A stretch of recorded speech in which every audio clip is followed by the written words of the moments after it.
Setiap utang Pertamina bengkak, selalu ada tekanan dari pihak tertentu agar Pertamina segera diberikan subsidi berupa dana segar untuk mempertahankan produktivitas dan konsumsi energi nasional, membayar utang, serta menutupi kerugian Pertamina. Argumentasi yang berulang seperti harga minyak global naik, nilai tukar rupiah terhadap dolar juga naik, serta keadaan emergensi untuk pemenuhan konsumsi energi nasional dan semacamnya tidak lebih sekadar untuk menutupi kelemahan Pertamina. Alasan-alasan itu selalu menguat di ruang publik seperti pemantik untuk melahirkan kebijakan subsidi.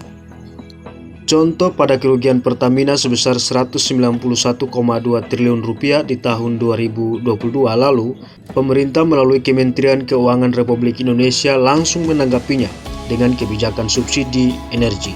Selalu seperti itu. Artinya, setiap Pertamina rugi pasti andalkan subsidi dan utang. Anehnya, Pertamina masih rugi. Selanjutnya, utang dan subsidi APBN terus membengkak. Dilihat pada total utang Pertamina per 2022 sebesar 50,59 miliar dolar Amerika Serikat atau setara 755,69 triliun. Angka itu naik dari posisi utang perusahaan per 2021 sebesar 44,72 miliar dolar Amerika Serikat atau setara 667,99 triliun rupiah. Mengapa Pertamina terus rugi? Kita tahu industri pertambangan hulu migas Pertamina sampai sekarang belum mampu meningkatkan produksinya. Jangankan untuk diekspor, untuk konsumsi dalam negeri saja tidak cukup. Karenanya mau dan tidak mau, Pertamina terikat pada impor. Pada 2022 lalu, kita hanya memproduksi minyak bumi 31,4 juta ton. Angka itu hanya mencakupi sekitar 45% dari total konsumsi kita, yang mencapai 69,7 juta ton.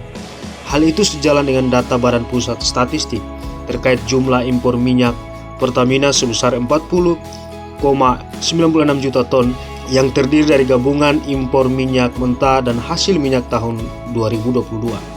Minyak orang kita beli, jelas rugi dong. Orang awam seperti saya pun tahu itu.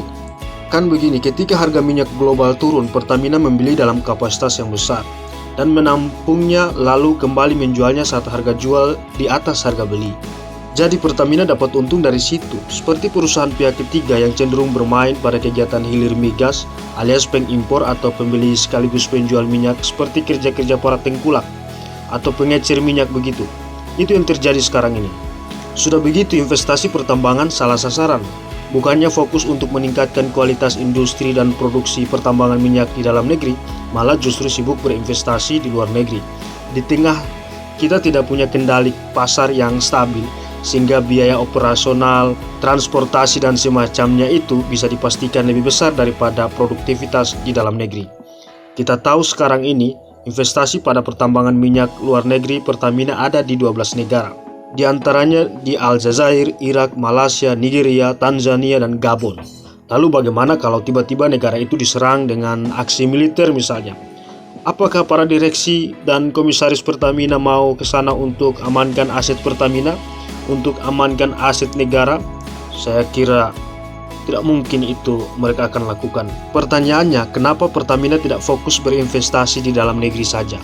Padahal kita punya industri minyak seperti RUU 7 Kasim Papua, RUU 2 Dumai Sumatera, dan RUU 5 Balikpapan Kalimantan yang masih membutuhkan penguatan investasi, industri maupun produksi.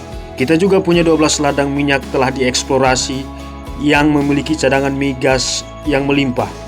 Jangan sampai pada titik ini pihak tertentu senang pada impor dengan Pertamina berselancar di gelanggang permainan industri minyak dan gas global tanpa baju dan celana, menjadi sapi peras seperti seorang tahanan yang dilema, seperti seekor rusa yang diburu. Kita semua tahu tentang kasus mafia migas, korupsi seperti melibatkan mantan direktur utama PT Pertamina, Galaila Karen Kardinah alias Karen Agustiawan, yang merugikan negara sebesar 113 juta dolar Amerika Serikat dalam kasus dugaan korupsi pengadaan gas alam cair.